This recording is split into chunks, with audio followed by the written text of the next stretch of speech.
নমস্কার, স্বামী সোমেশ্বরানন্দ বলছি। কতগুলো প্রশ্নের উত্তর দিচ্ছি আজ। প্রথম প্রশ্ন করেছেন কুমারজিৎ করলে। কুমারজিৎ বাবুর প্রশ্ন, আমরা দেখি জনসংখ্যা উত্তরোত্তর বৃদ্ধি পাচ্ছে, তাহলে কি আত্মার সংখ্যাও বৃদ্ধি পাচ্ছে? ধরুন উপরে আকাশে সূর্য, আর নিচে আপনি একটা পুকুর কেটেছেন। পুকুরের জলে সূর্যের প্রতিবিম্ব পড়বে।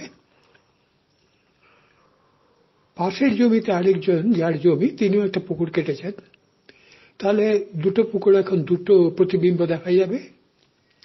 এইভাবে 10টা পুকুর কাটলে 10টা প্রতিবিম্ব দেখা যাবে।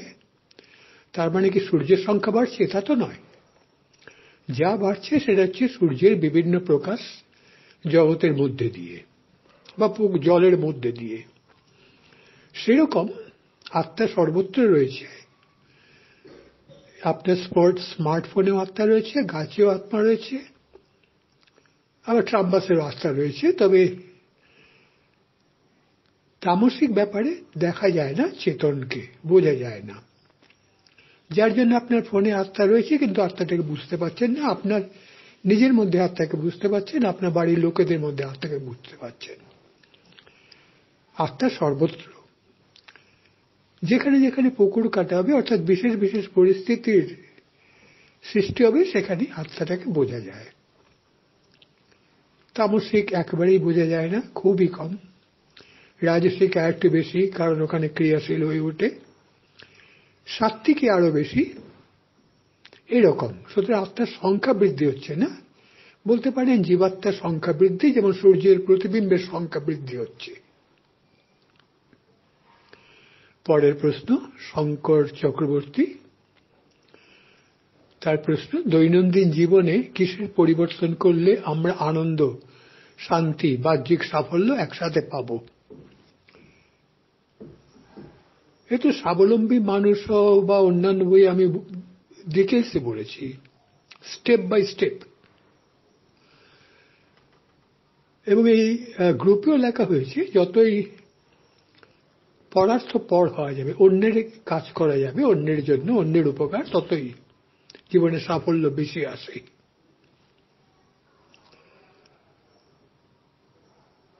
একজন ডাক্তার যত বেশি আন্তরিকভাবে রোগীর সেবা করবেন, রোগীকে বাড়িয়ে তুলবেন, তত রোগীর সংখ্যা বাড়বে, বিভিন্ন হাসপাতাল থেকে ডাক আসবে। যে শিক্ষক ছাত্র কল্যাণকে প্রদান করেন অর্থ উপার্জনের চেয়ে, অর্থাৎ নিজেকেই পাবো তা নয়, ছাত্রদের উপর বেশি নজর, তার কাছে বেশি ছাত্র আসে, অটোমেটিক্যালি তার আয় বাড়ে। যে ব্যবসায়ী নিজের লাভের দিকে না তাকিয়ে গ্রাহক সন্তুষ্টির উপর জোর দেন, তার বিক্রিও বাড়ে, লাভও বাড়ে। অর্থাৎ পরের জন্য যত বেশি কাজ করা যায়, উপকার করা যায়, বাহ্যিক সাফল্য তত বেশি আসে, আনন্দ শান্তি তো আসেই। সংক্ষেপে এখানে বললাম, আপনি স্বাবলম্বী মানুষ হওয়া বইটা পড়ে নেবেন। আরেকটা বই আছে সাফল্য, আমার বিভিন্ন বইয়ে এগুলা ডিটেলস আলোচনা করেছি। এবং ছাত্ররাও কিভাবে করবে, বড়রা কিভাবে করবে, একজন প্রফেশনাল কিভাবে করবেন, ব্যবসায়ী কিভাবে করবেন, সমস্ত আলাদা আলাদা ভাবে দেয়া আছে।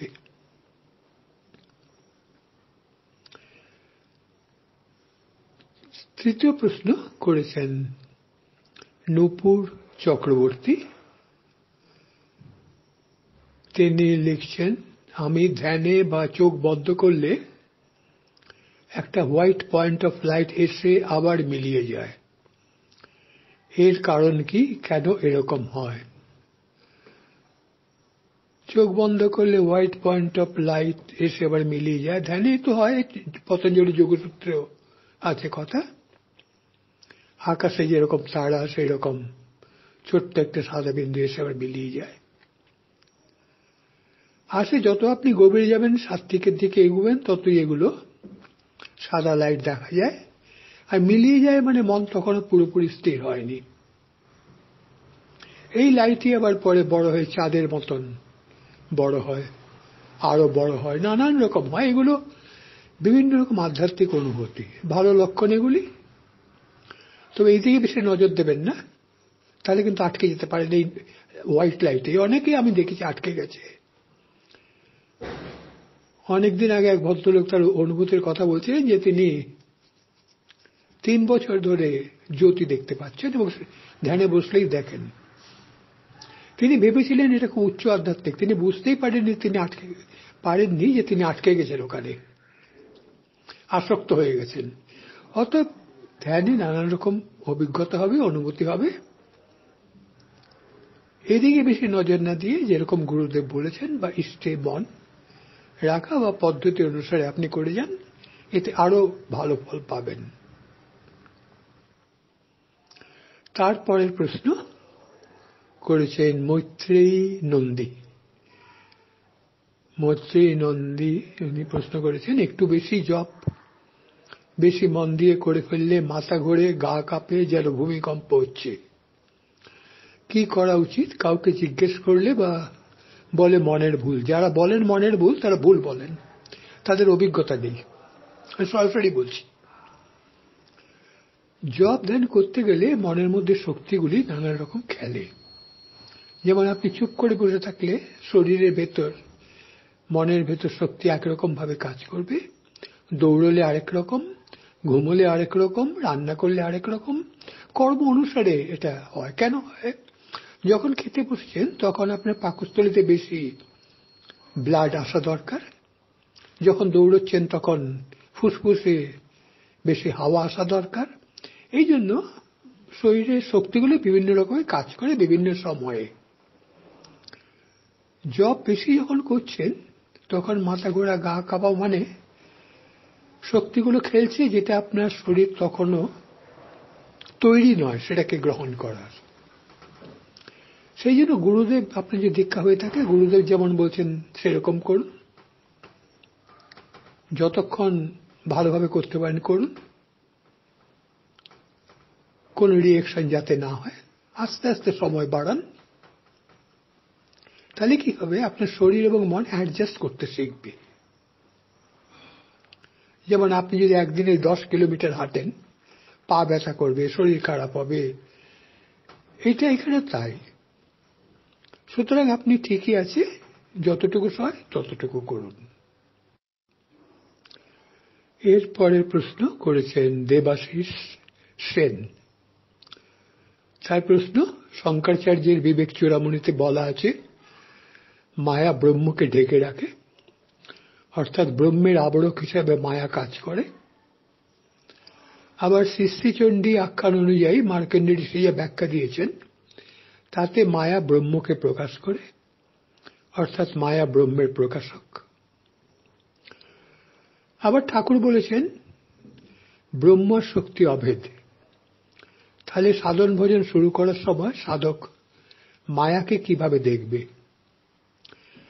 মানে আমি বলতে চাইছি, সাধন সাপেক্ষে মায়া কাজ করে না মায়া সাধনের বিপক্ষে কাজ করে?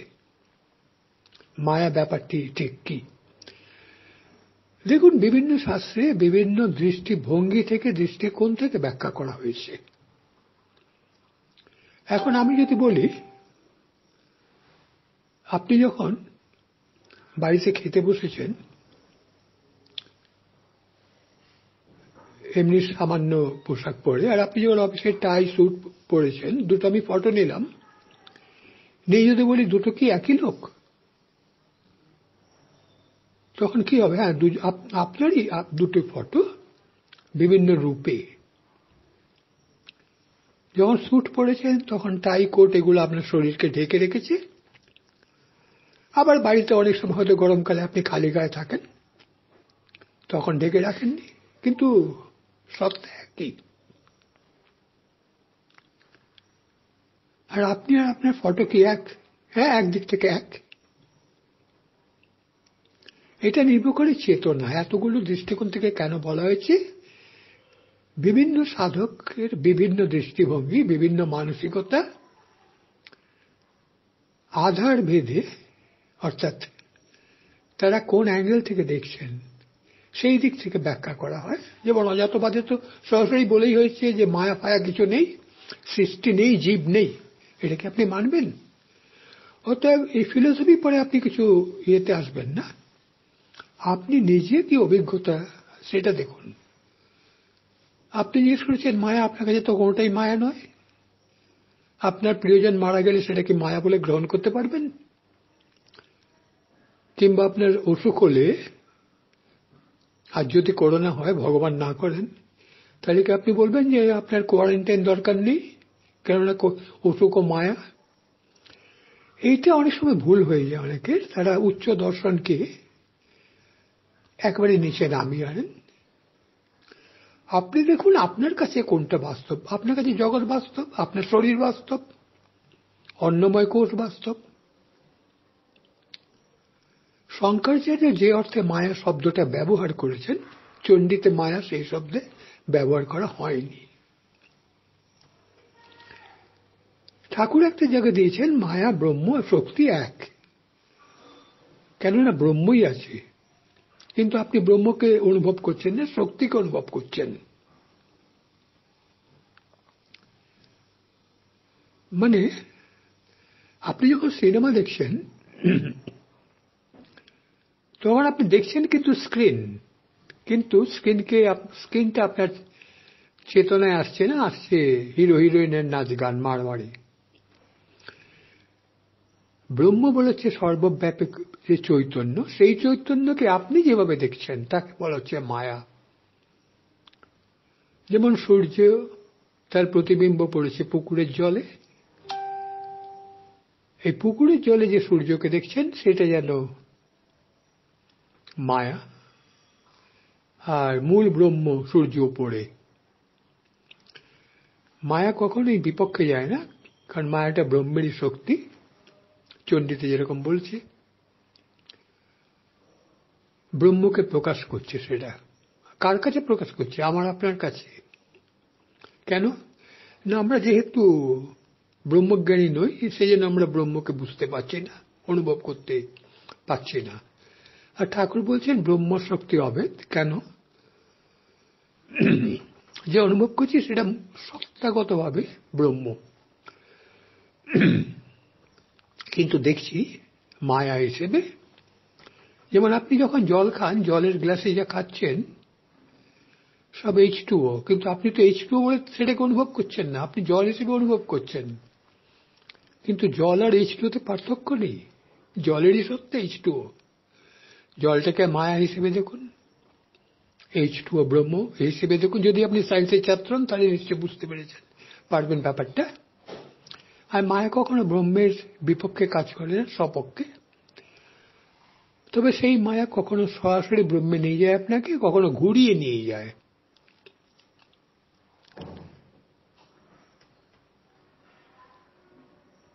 সেই জন্য এগুলো আলাদা নয়, একই। এক একজনের কাছে এক এক রূপে প্রতিভাত হয়, প্রকাশ হয়। যেমন H2O কখনো জল হিসেবে দেখছেন, কখনো কোকাকোলা হিসেবে দেখছেন, কখনো ফ্রুট জুস হিসেবে দেখছেন, কখনো আইসক্রিম হিসেবে দেখছেন। সেই H2O, তার বিভিন্ন প্রকাশ। ঠিক তেমনি ব্রহ্ম বিভিন্নভাবে নিজেকে প্রকাশ করছেন। কিন্তু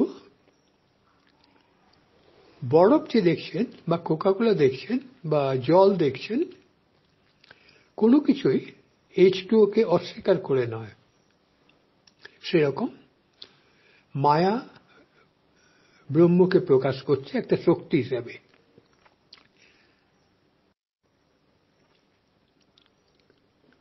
দিলীপ রায় প্রশ্ন করেছেন, দিলীপ বাবুর প্রশ্ন, মহারাজের মন শান্ত করার ভিডিও দেখে এই প্রশ্ন পাঠিয়েছেন আমাদের মা আমাদের মানুষ করো গ্রুপের একজন সদস্য। ওনার প্রশ্ন, সচেতন হওয়া ও মনোনিবেশ করা দুটি আলাদা জিনিস। চোখ বুজে নিজের প্রতি মনোযোগী হতে ওনার অসুবিধা হচ্ছে এক্ষেত্রে ইষ্টের প্রতি মনোনিবেশ করতে পারেন কি? তার যদি দীক্ষা হয়ে থাকে তাহলে তো গুরুদেবই বলে দিয়েছেন ইষ্টের প্রতি মনোনিবেশ করার জন্য, মনোনিবেশ মানে একাগ্র হওয়ার জন্য। আর নিজের প্রতি সচেতনতা এটা একটা জ্ঞান মার্গের একটা বিশেষ ধ্যান। সবার পক্ষে ওটা ঠিক নয়। সেই জন্য যদি দীক্ষা হয়ে থাকে গুরুদেব যেমন বলেছেন সেই রকম। এনার যদি নিজের প্রতি মনোযোগ হয় অসুবিধা থাকে ওটা করবেন না। দীক্ষা না হয়ে থাকলে ইষ্ট যে দেবদেবী ভাল লাগে তাকে কল্পনা করুন মনে মনে। সেই কল্পনা করে সেই রূপে মনকে একাগ্র করুন।